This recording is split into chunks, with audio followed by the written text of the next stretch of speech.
weren't even born then, probably. House of Commons, in fact. House of Commons, okay. And I've been in Parliament for 15 years in the Netherlands, but he is really senior. He's also member of the all-party parliamentarian group on freedom of religion and belief. So he's a very important person from the UK, from the House, to chair also this meeting, or to kick off this meeting and do the introduction. So I'll give the floor to Lord Alton. Thank you. Thank you very much, and I look forward to hearing the people who are here on the panel today to address this issue, free to believe or not, end criminalisation of apostasy and blasphemy. My own interest in this goes right back to the foundation of the Jubilee campaign, and Jubilee is one of the co-hosts and organisers of today's event. I was a co-founder primarily because of things that were happening to Jewish people and Christian people in the former Soviet Union. But as Jubilee developed, and it has spawned an even bigger and better, as often things are, counterpart in the United States, we could see that this was a much broader, wider issue, and Article 18 of the 1948 Universal Declaration of Human Rights says that we all have a right to believe or not to believe, or to change our belief. And this cut right to the quick when it came to looking at some of the blasphemy cases that we're going to discuss during the meeting today. Back in 2019, I went to Pakistan, a country I've been interested in a long time. I was a Liverpool member of the House of Commons, and it's wonderful that we have a large Pakistan diaspora in the UK. Many live in the north of England, and through the chairman of my own then constituency association, who was also the trustee of the local mosque and who had been born and brought up in Lahore, I was able to gather a lot about some of the problems which were facing groups, for instance, of Sufi Muslims. I learned a lot about what was happening to the Ahmadis, and in fact my next engagement today will be to chair a meeting for the British Ahmadis to discuss their situation in Pakistan. But I also learnt about people like Salman Taseer, the very brave governor of the Punjab, who with his friend Shahbaz Bhatti stood for the reform of blasphemy laws because of the way that they had been used vexatiously against often Christians, but not exclusively so, sometimes against other Muslims, sometimes Hindus, and sometimes Ahmadis. And they could be used to whip up a frenzy, to whip up a case, often with no real grounds. I've also been involved in Nigeria and a number of other countries because of the work of the All-Party Parliamentary Group on Freedom of Religion or Belief. And only this afternoon, I've come straight from the chamber with my colleague Baroness Cox. We raised the situation in Nigeria. I was referencing the case of Leah Sharibu, a young girl who was abducted. She was raped, impregnated, and told that she had to convert. She's still held in captivity. I've met her mother, Rebecca. But the case was also raised of Mubarak Bala, who, as you know, has been given a 24-year prison sentence in Nigeria for so-called blasphemy.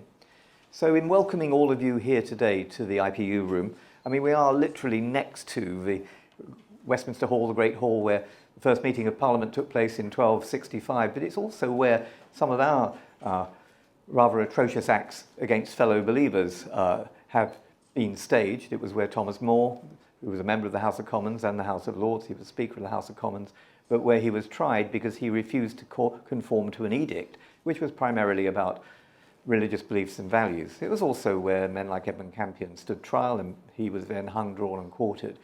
So whether you call it blasphemy or whether you call it heresy or whatever word you want to attach to it, when we fail to live alongside with one another in diversity and in respect, learning about coexistence, we know from our own history what horrors this can lead to, what we can do to one another. So you're all welcome. This has been, as I said, brought together by Jubilee campaign, but with collaborative work by Set My People Free and Humanist UK. Throughout many years, I've strived to highlight the multiple religious freedom violations taking place across the world, notably in Hong Kong, in Xinjiang. Last night I did an interview with Nuri Takel at the campus of Notre Dame University just off Trafalgar Square with the launch of his book No Escape. He was born in one of the concentration camps in Xinjiang. 1 million people are incarcerated there. Yesterday in the House, I raised the plight of people living in Tigray. I put the post up on my website last night, the answer I received from Lord Ahmed. 6 million people held in siege conditions, where, yes, religion may not be the primary factor, but it is certainly a contributory factor in what is happening there. North Korea, where I've travelled 4 times, where the United Nations Commission on Human Rights said that there are crimes against humanity, their phrase, being committed. They said it ought to be referred to the International Criminal Court. It never has been, because China, of course, threatens to use a veto in the Security Council, stopping a reference.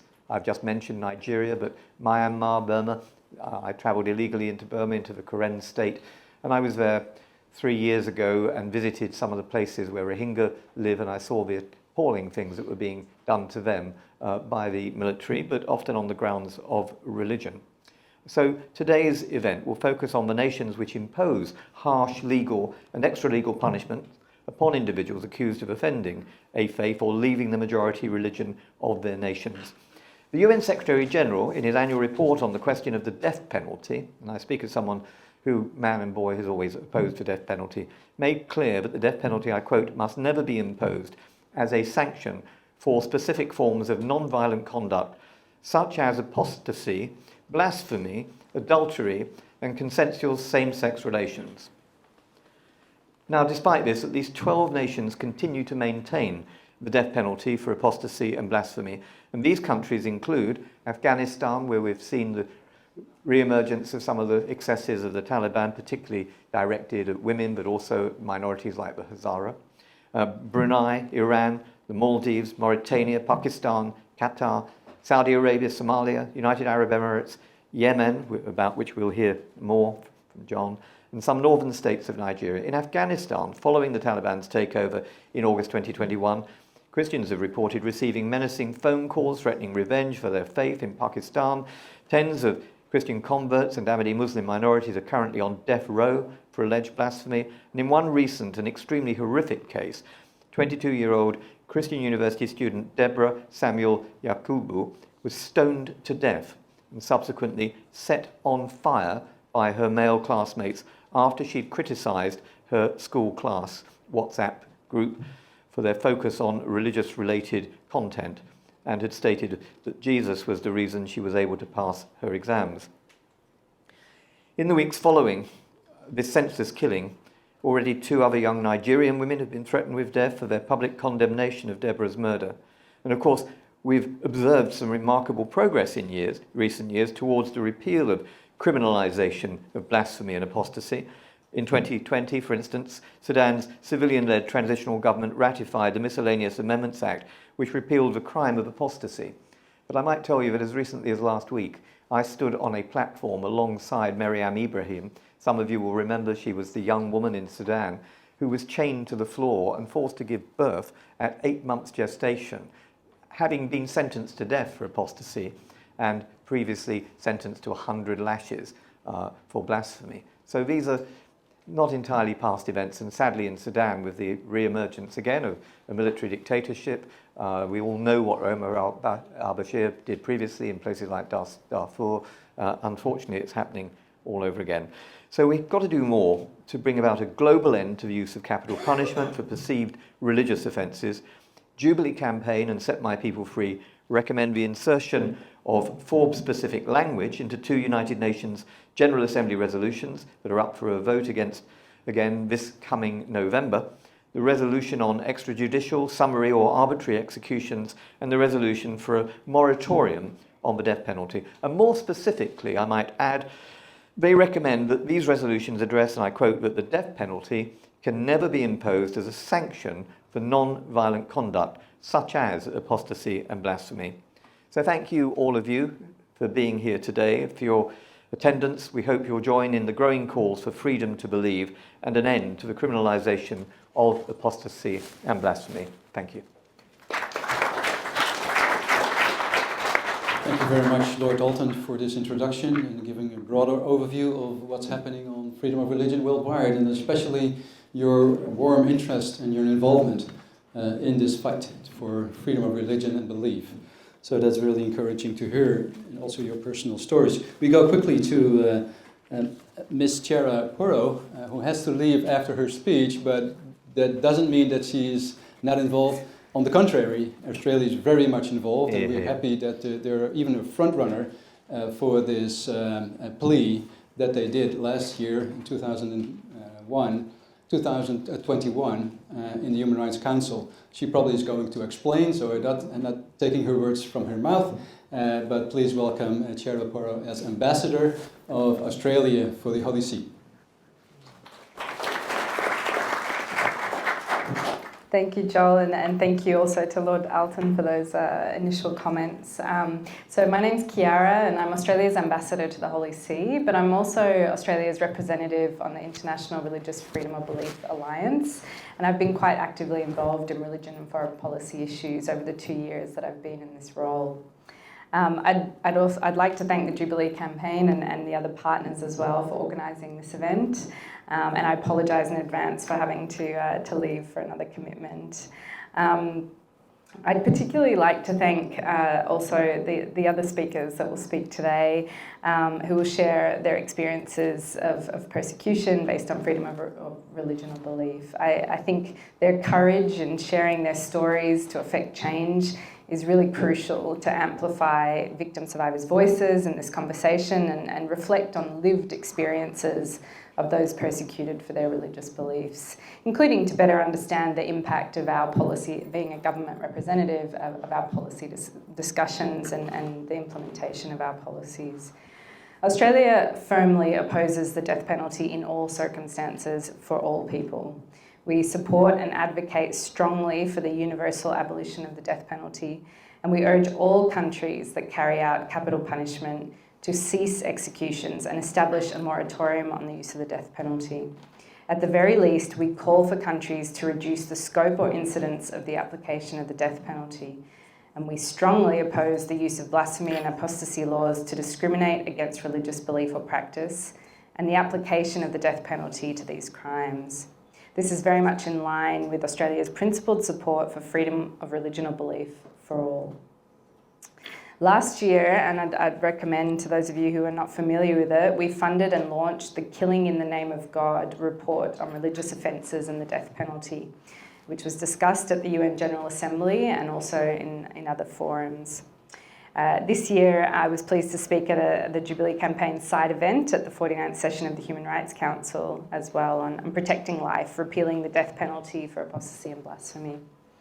But I wanted to speak a little bit today, and Lord Alton mentioned this before, about the plan for this year. We're going to build on some of the work we've done already, including by co-leading for the first time, and this is with Costa Rica, the negotiations on the biennial resolution on a moratorium on the death penalty. And I wanted to give a little bit of background to this resolution.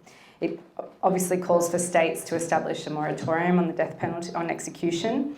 It's a resolution that was first adopted in 2007, and it has subsequently been adopted every 2 years since 2008.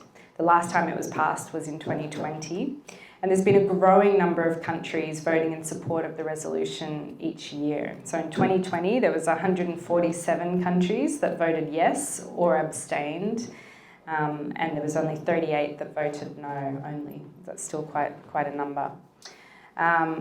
The resolution is supported and progressed by a group of 44 like-minded countries, which Australia is, of course, a part. And as co-chair this year, we'll be leading the negotiations, which will start in October. And also, and more importantly, the outreach to secure votes in favour of it. The resolution remains contentious, and there are approximately 20 vocal opponents of the resolution. But there has been some relatively positive changes, and we're seeing some recent changes in position, so we're hoping that we'll be able to garner some more support for it this year. Our objective really is simple, to increase, or at the very least maintain support for the resolution in order really to strengthen the global norm against the death penalty. Including, as I was mentioning, countries have made moves to abolish or impose a moratorium on the death penalty in the last 2 years, which is promising. as I mentioned, the negotiations will commence in October, and the resolution will be actioned in UNGA's third committee in November, and then in the plenary in December. So I'd really, I guess, encourage the civil society representatives here to push for this, and I noted one of the recommendations that are being put forward. But we really need all the support we can get, and it can make a difference. I think if civil society makes its voices heard. So thank you very much for the opportunity. Just to say, I wanted to be quite short, to say a few words, to really give the word over to those who have unfortunately experienced some of these the issues that we're discussing today. But thanks very much to everyone for this opportunity and for being here today, and for all the work that's being done to address this issue. Thanks very much. Thank you, Mrs. Porro, and thank you for your brave work on behalf of Australia. We're looking forward in getting more support from all the member states that we need. I know the Dutch are very much in favor of this changing of the resolutions.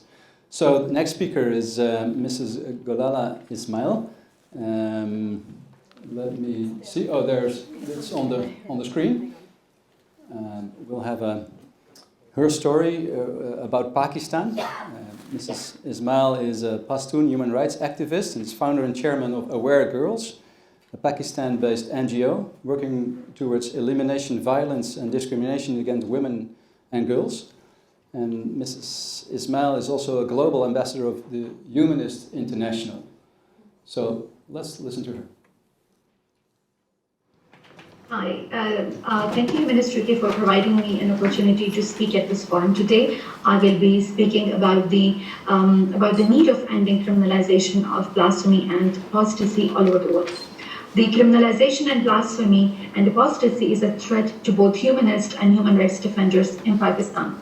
The blasphemy laws are used against religious minorities and non-religious, especially those who engage in critical debate on religion and promote humanist values. Ayaz Nizami, a humanist blogger who was arrested in 2017, remains on death row in Pakistan. In 2017, Mashal Khan, a young graduate student who identified as humanist, was brutally murdered in a mob violence by his university fellows after being accused of blasphemy. Later that year, an online campaign started against me, accusing me of blasphemy because of my work on women's rights. The accusation of westernizing the society through my human rights work was enough to run an online hate campaign against me, putting my life at risk. Within few hours of the campaign, I started receiving rape threats, death threats, and acid attack threats. I was able to stand my grounds and fight back using legal means. However, soon the state authorities started persecuting me directly using other laws such as sedition, anti-terrorism laws. In 2019, I was placed on a state kill list and I had to leave country in difficult circumstances. Now my parents are getting legally persecuted for my humanism and human rights work. My father had been arrested multiple times. My parents are on a trial in malicious case and have been placed on exit control list so that they are unable to leave country and reunite with their children. Pakistan has prosecuted more than 1,000 of people for blasphemy since introducing its current anti-blasphemy laws in 1988. Dozens of those found guilty remain on death row. The blasphemy laws remain one of the biggest threats to freedom of belief, the rights of religious minorities and humanists, political dissidents, and women's rights movement. Blasphemy laws are frequently used to settle personal vendettas, target scholars, academic scholars, and human rights defenders. One such case is of Junaid Hafiz, an academic scholar who has been imprisoned since 2019 and in a wild and gross miscarriage of justice was sentenced to death. Despite criminalization of blasphemy and apostasy and an enabling environment for vigilante justice against those accused of blasphemy, free thinkers still manage to come together in the form of organizations, bloggers, and express their ideas, even when it comes at a high cost. For example, in Iran, women's movement against mandatory hijab. In Pakistan, Ayaz Nizami and Junaid Hafiz, while Raif Badawi in Saudi Arabia are examples of humanist resistance despite repression. But while humanists continue to organize and resist in the most of countries, a comprehensive protection and support system is lacking. We need to build international solidarity with those who are risking their lives for humanist values and those who are persecuted for being religious minorities, those who stand for the freedom of belief. Such solidarity would require not only to build mechanisms to lobby with the state authorities, but also require to extend legal and financial support to the families persecuted for blasphemy. Usually, after the accusation of blasphemy, the first and immediate need for the families is to relocate to safe places. I recommend to establish an emergency fund for the legal assistance and safe relocation of families of humanist and religious minorities when their lives are at risk due to the charges of blasphemy. There's an immediate and urgent need for building a truly international movement against for ending the criminalization of blasphemy and apostasy, and for the promotion of freedom of thought and expression. And we need a kind of movement which is based on partnership among the countries of both global north and global south. Thank you.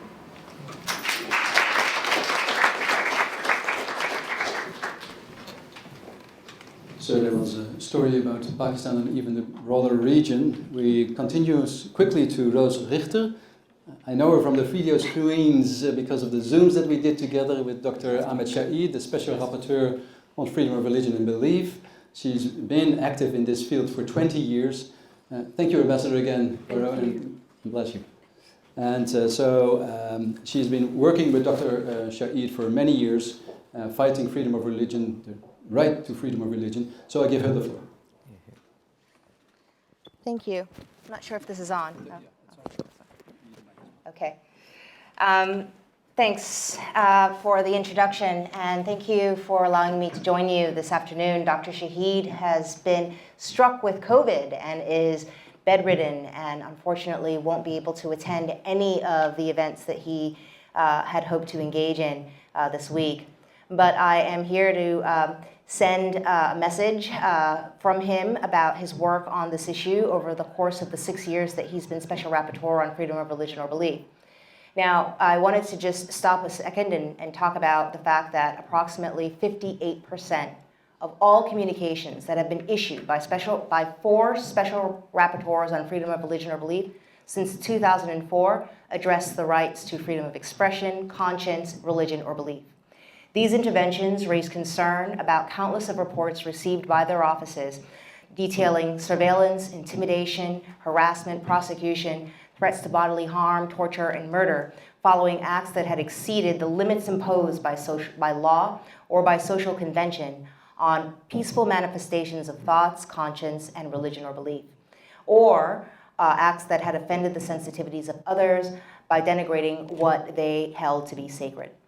The Special Rapporteur, Ahmed Shaid, noted in 2018 that the current age that we live in is one of unprecedented opportunity for human expression and interaction driven by an unparalleled human mobility and developments in information and communication technologies. At the same time, there has been a resurgence of old constraints along with the emergence of new legal and extra-legal limitations on freedom of expression wielded by state and non-state actors. Those include a revival of anti-conversion, anti-apostasy, and blasphemy laws, and an increasing reliance on public order or so-called social harmony laws to restrict freedom, the freedom to express views deemed offensive to religious or belief communities.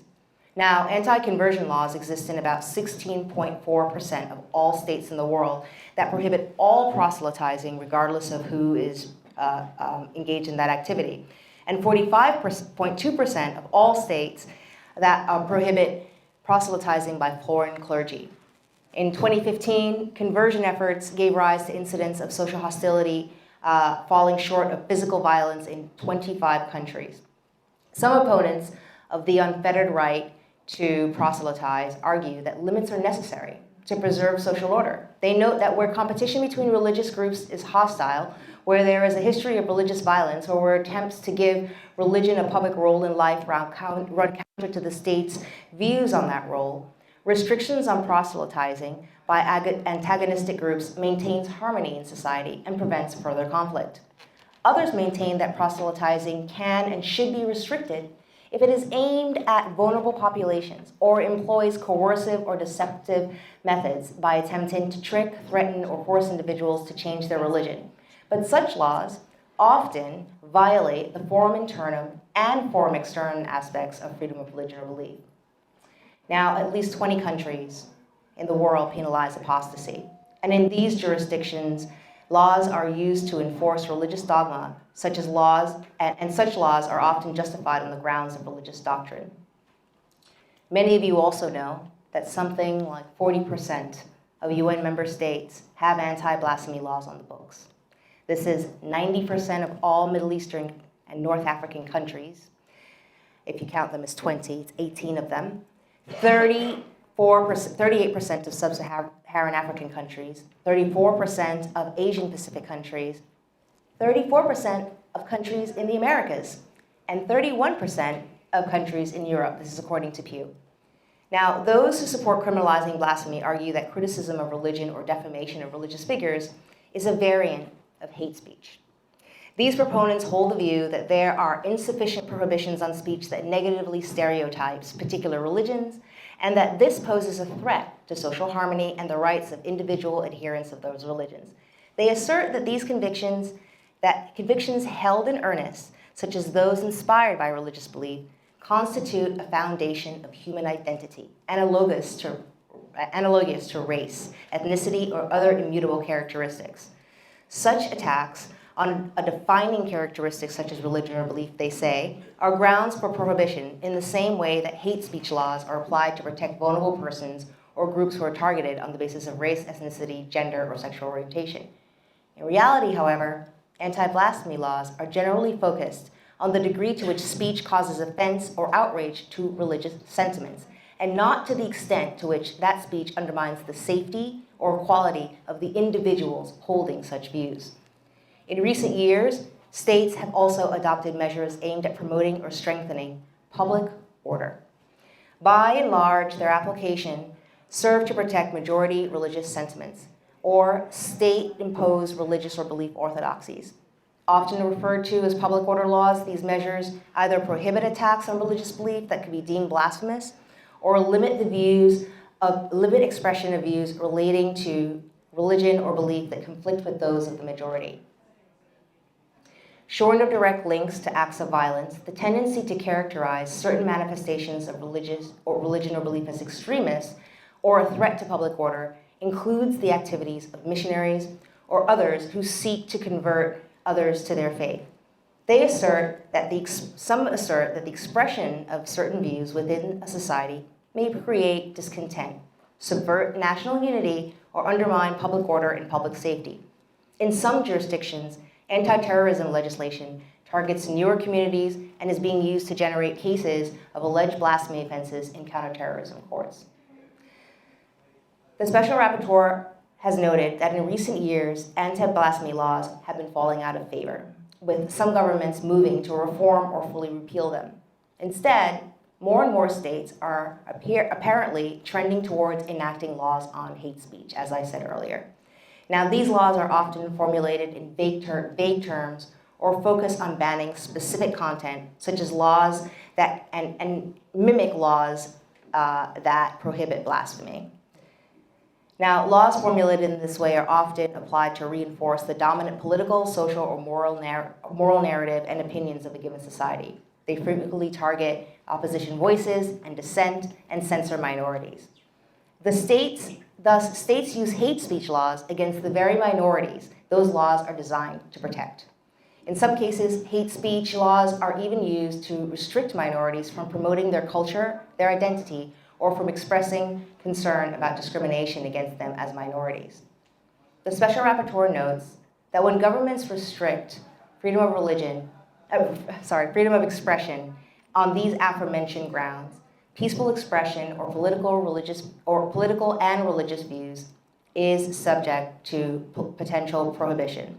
In practice, these laws can be used for the suppression of any dissenting view in violation of international human rights standards protecting freedom of opinion and expression, and of course, the right to religion or belief. In response, the international community must continue to support initiatives such as those led by the Australian government, the Joint Initiative, and to work in a collaborative fashion with both UN mechanisms, agencies, and UN member states to document and report on the implications and impact of these laws and continue to advocate for their repeal across the globe if we're ever to really realize this right to freedom of thought, conscience, religion, or belief. I thank you. Thank you very much, Rose. Your work and Dr. Shaheed's work to bring this out in the open, all the figures and all the current affairs on FoRB. We quickly go on to John Ghanim. He has been a citizen of Yemen, and he would like to tell his story, what had happened to him during his student time. So John, the floor is yours.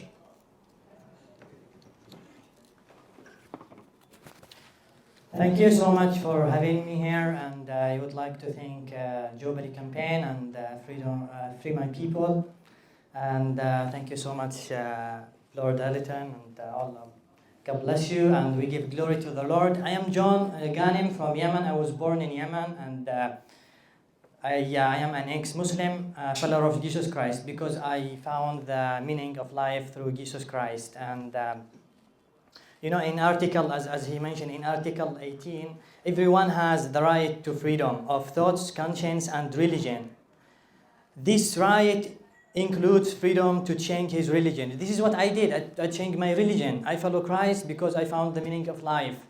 And I share my faith. I have my own ministry on social media. I am public Christian. I love to tell people about Jesus Christ. Why I cannot go back to Yemen? Because Yemen is a tribe country. Yemen is, tribes in Yemen is fierce, and they have the authorities. And in Yemen, the authorities, they have, the tribes, they have the Islam is their identity. And when I became Christian, when I declared my faith, my family disowned me. And my family-in-law divorced my wife, and they took away my daughters because I became Christian. And I receive death threats weekly. Even I live in the UK, and they still persecute me.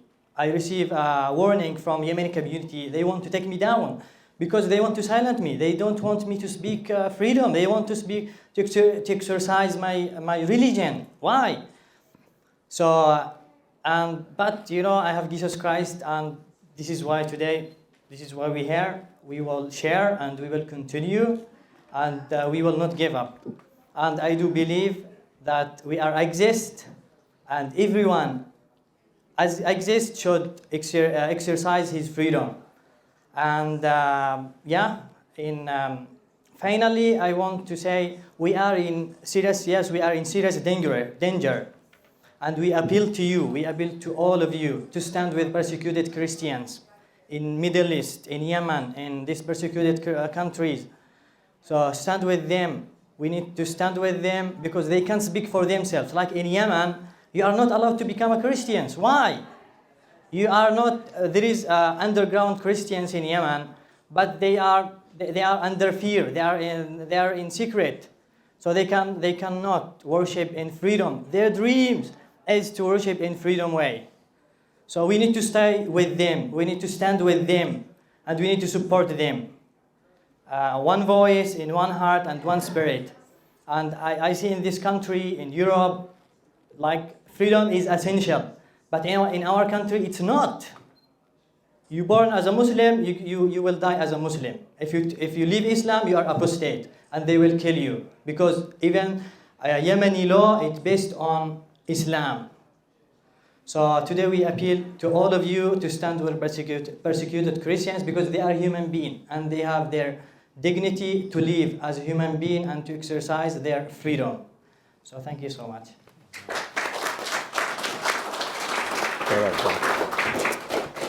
Thank you, John, for speaking up and telling us about the situation in your country, in Yemen. Last speaker is Mr. Salomon. He's not going to be on this table because he doesn't want to be in the pictures. But he's going to tell us his story about his study on Sharia law and about what happened to him and why he had to flee his country. So, Mr. Salomon, the word to you. Thank you, Mr. Chairman. In fact, I'm not going to tell my story. It is what is happening right now. I'm grateful to Lord Alton, to John, and to our learned colleague here. Right. The violation of Article 18 is a violation of every article of the 30 articles of the Human Rights Declaration. And just by way of example, Ahmed married Nadia in 2016. 2018, he converted to the Christian faith. He discarded Islam. As a result, he was arrested. The family of Nadia took away Nadia from him and his children from him. And as a result, he was brought now before the court, before a Sharia court. Before the Sharia court now ruled over him and said that he had committed apostasy. He said, I have never insulted Islam. I have no intention of insulting Islam. All I did is I embraced Christian faith. When Nadia went back to her parents, and soon after that, she had been in contact with her ex-husband. She was convinced of the Christian faith, and she too embraced the Christian faith. Now, as a result, they are both forbidden to travel. Their identity cards have been withdrawn. Their birth certificate has been nullified, and they are in serious trouble. Ahmed, the husband, has tried his best, but he is under the jurisdiction of the Sharia court. He is not allowed to practice his freedom.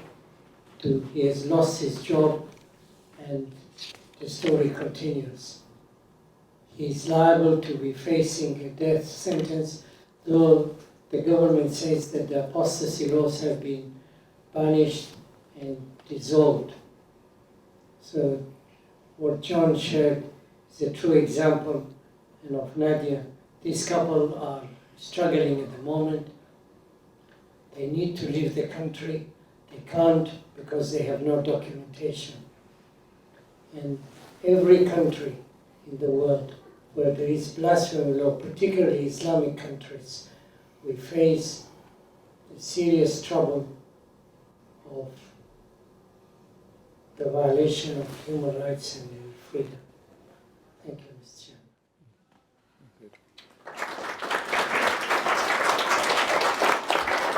Thank you, Mr. Salomon, of sharing this story. It's an urgent story to know what people go through if they change from religion. So this is the heart of the campaign that Jubilee is doing as well. Try to work and change the laws of different countries, especially with this resolution of the UN. We want to change a little bit, or add a little bit, the resolution on the death penalty in the fall with the General Assembly. So we need all the help we can get from you guys. If you go back to your country, please plea for support of changing the criminalization of apostasy and blasphemy, and put out the death penalty at least for these apostasies and blasphemy cases. So that's the plea I leave you with.